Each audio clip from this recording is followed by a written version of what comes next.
नमस्कार, मैं मधुबाला और आप देख रहे हैं न्यूज 24। तो एक नजर डालते हैं देश विदेश की 10 प्रमुख खबरों पर। बिहार के डिप्टी सीएम सम्राट चौधरी एक बार फिर लालू परिवार पर जमकर निशाना साधा है। पाटलिपुत्र लोकसभा क्षेत्र के पालीगंज विधानसभा चंदौस गांव में एनडीए प्रत्याशी रामकृपाल यादव के समर्थन में जनसभा की। इसी दौरान उन्होंने राजद सुप्रीमो लालू प्रसाद यादव और उनके परिवार पर जमकर निशाना साधा है। सम्राट चौधरी ने कहा है कि चिंता नहीं कीजिए, लालू यादव के एक एक गुंडे का इलाज होगा। सभा को संबोधित करते हुए छपरा में चुनावी हिंसा पर सम्राट चौधरी ने कहा कि पूरे प्रदेश में चुनाव शांतिपूर्ण तरीके से संपन्न हुआ, लेकिन जिस बूथ पर लालू की विदेशी बेटी गई उस जगह पर चुनावी हिंसा हो गई, एक की हत्या भी हो चुकी है। सम्राट चौधरी ने कहा कि घबराइए नहीं, चुनाव के बाद सभी का इलाज होगा। जो भी दोषी हैं उनके विरुद्ध कठोर कार्रवाई की जाएगी। शिक्षा विभाग के अपर मुख्य सचिव के पाठक अब निजी स्कूलों पर नकेल कसने जा रहे हैं। बिहार में गैर निबंधित निजी स्कूलों की ओर से निर्गत टीसी अवैध मानी जाएगी। साथ ही निर्गत करने वाले के खिलाफ एफआईआर दर्ज किया जाएगा। बिहार के शिक्षा को पटरी पर लाने के लिए एक दिन एक रात एक करने वाले शिक्षा विभाग के अपर मुख्य सचिव के पाठक अब निजी स्कूलों पर नकेल कसने जा रहे हैं। के पाठक के एक फरमान से निजी स्कूल सकते में है। शिक्षा विभाग के नए फरमान के तहत गैर निबंधित निजी स्कूलों की ओर से निर्गत टीसी अवैध मानी जाएगी। साथ ही निर्गत करने वाले के खिलाफ एफआईआर दर्ज किया जाएगा। विभाग ने इस बात पर नाराजगी जताई है कि पूर्व में यह निर्देश दिया गया था कि सभी स्कूलों का ज्ञानदीप पोर्टल पर निबंधन कराए, पर नतीजे बेहतर नहीं है। टॉप 10 से बाहर हो गया जेठालाल का तारक मेहता। माधुरी दीक्षित और नेहा कक्कड़ भी नहीं बचा पाई रियलिटी शो की रेटिंग। तारक मेहता का उल्टा चश्मा के लिए बुरी खबर लेकर आई है। जेठालाल का ये शो अब टीवी के टॉप 10 शो की लिस्ट से बाहर हो गया है। फिलहाल इस शो की रेटिंग 1.3 है, यानी अनुपमा के मुकाबले असित मोदी का ये शो टीआरपी की रेस में काफी पीछे रह गया है। तारक मेहता का उल्टा चश्मा की तरह इस हफ्ते रियलिटी शो का हाल भी बेहाल है। माधुरी दीक्षित, सुनील सेठी, नेहा कक्कड़ और हुमा कुरैशी जैसे बड़े नाम होने के बावजूद उनके रियलिटी शो टीआरपी चार्ट पर अपना खास कमाल नहीं दिखा पा रहे हैं। ब्रिटेन के प्रधानमंत्री ऋषि सुनक द्वारा 4 जुलाई को देश में आम चुनाव कराए जाने की अचानक घोषणा किए जाने के बाद भारत और ब्रिटेन के बीच मुक्त व्यापार समझौता एफटीए टलने की आशंका है। ब्रिटेन में आम चुनाव से ठीक एक महीने पहले 4 जून को भारत में लोकसभा चुनाव के नतीजे घोषित होंगे। हालांकि राजनीतिक विश्लेषकों और रणनीतिक विशेषज्ञों ने भरोसा जताया है कि परिणाम भले ही कुछ भी हो, द्विपक्षीय संबंधों में खास बदलाव नहीं होगा। लेकिन जो एफटीए समझौता सुनक के नेतृत्व वाली कंजर्वेटिव पार्टी की सरकार में होने की उम्मीद थी, उसके अब आम चुनाव की घोषणा के कारण टलने की आशंका जताई जा रही है।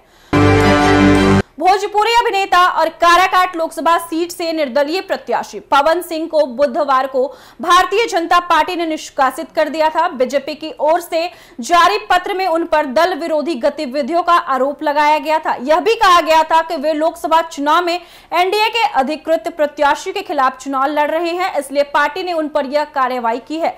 बीजेपी से निष्कासित किए जाने के बाद एक्टर पवन सिंह की पहली प्रतिक्रिया सामने आई है। पवन सिंह ने पार्टी के इस कार्रवाई पर कहा कि पवन सिंह जनता के दिल में है। पवन का भाजपा से नाता टूट गया, लेकिन इस पर हम कुछ नहीं कहेंगे। पवन सिंह ने काराकाट में सियासी लड़ाई के बारे में कहा कि मेरी लड़ाई किसी से नहीं है, मेरी लड़ाई सिर्फ और सिर्फ काराकाट के विकास को लेकर है। मैं यही मानता हूं कि संघर्ष ही जीवन है और मैं कभी हार मानने वाला नहीं हूं। चिराग पासवान के बयान पर बिहार के पूर्व उप मुख्यमंत्री और राजद नेता तेजस्वी यादव ने कहा है कि संविधान, लोकतंत्र, आरक्षण बचाने के लिए, बेरोजगारी से आजादी पाने के लिए, गरीबी से आजादी पाने के लिए अकेले सभी से लड़ रहे हैं। अगर हम मेहनत कर रहे हैं, लोगों के बीच जा रहे हैं, तो ये नादानी नहीं है, यही असली लड़ाई है। आपके पिता की मूर्ति तोड़ दी जाती है, आपके घर में चाचा भतीजे की लड़ाई लगा दी जाती है, आपका घर छीन लिया जाता है, आपके पिता को बेइज्जत किया जाता है, आप फिर भी वहां के हनुमान बने फिर रहे। क्या ये होशियारी है? अपनी होशियारी आप अपने पास रखें, हमें पता है और जनता हमारे साथ है।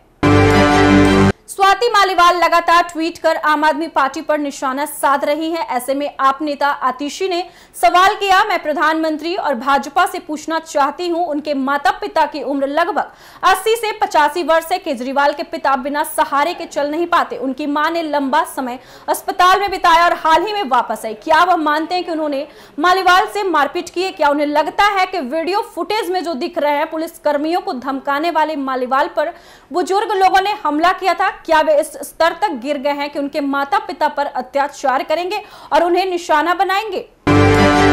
सलमान खान की अपकमिंग फिल्म का अनाउंसमेंट ईद के अवसर पर हुआ था, जिसके बाद सलमान खान के फैंस इस फिल्म को लेकर काफी ज्यादा उत्सुक नजर आए हैं, क्योंकि इस साल सलमान खान की कोई भी फिल्म नहीं आई है। अब जाकर सलमान खान की कोई फिल्म आने वाली है। सलमान खान की फिल्म सिकंदर को लेकर हर रोज कोई ना कोई ताजा अपडेट सामने आ रहे हैं। कुछ समय पहले ही सलमान खान की फिल्म सिकंदर में मुख्य अभिनेत्री के तौर पर रश्मिका मंदाना को शाइन किया। अब जाकर सलमान खान की फिल्म सिकंदर की शूटिंग को लेकर अपडेट आया है। भारतीय में विशेष तौर पर यह क्रेज रहता है कि विदेश जाकर वो नौकरी करे। बाहरी दुनिया से अक्सर वो प्रभावित होते हैं, इसलिए हर साल भारत से विदेश नौकरी करने जाने वालों की संख्या भी काफी रहती है। रूस और यूक्रेन में चल रहे युद्ध के बीच कुछ भारतीयों को लुभाया गया कि रूस में काफी नौकरियां हैं जहां अच्छा पैसा भी मिलेगा। इसी लालच में आकर यूपी बिहार के अधिकतर लोगों ने वहां जाने का फैसला लिया था, लेकिन नतीजतन को अब वहां नौकरी तो नहीं कर रहे, लेकिन युद्ध में लड़ने के लिए मजबूर किए जा रहे। रूस में तकरीबन 160 भारतीय फंसे हुए हैं जो भारत वापस आने की कोशिश लगातार कर रहे हैं। सनराइजर्स हैदराबाद और राजस्थान रॉयल्स के बीच शुक्रवार 24 मई को फाइनल में जाने के लिए जंग होगी। दोनों ही टीमें ने कमर कस ली है और चेन्नई के स्टेडियम में ट्रॉफी ने एक कदम करीब पहुंचाने के लिए तैयार है। कोलकाता नाइट राइडर्स पहले से ही फाइनल में पहुंचकर इनका इंतजार कर रही है। फाइनल की तैयारी के लिए उसकी भी निगाहें इस मैच पर बनी रहेगी। एसआरएच और आरआर के बीच होने वाले क्वालिफायर 2 को लेकर भविष्यवाणी भी शुरू हो चुकी है। हालांकि सुपर कंप्यूटर ने आंकड़ों और प्रदर्शन के आधार पर एक रोमांचक मुकाबले का अनुमान जताया है, जिसमें राजस्थान की जीत होगी। लेकिन फैंस के लिए यह जानना जरूरी है कि आखिर आंकड़ों के हिसाब से कौन सा टीम किस पर भारी, कितना भारी है। तो ऐसे ही देश विदेश की 10 प्रमुख खबरों के लिए बने रहे हमारे चैनल के साथ। अगर आप हमारे चैनल एक न्यूज़ 24 को YouTube पर देख रहे हैं तो हमारे चैनल को सब्सक्राइब कीजिए, और अगर फेसबुक पेज पे देख रहे हैं एक न्यूज़ 24 फेसबुक पेज को देख पा रहे हैं तो हमारे फेसबुक पेज को फॉलो करें। धन्यवाद।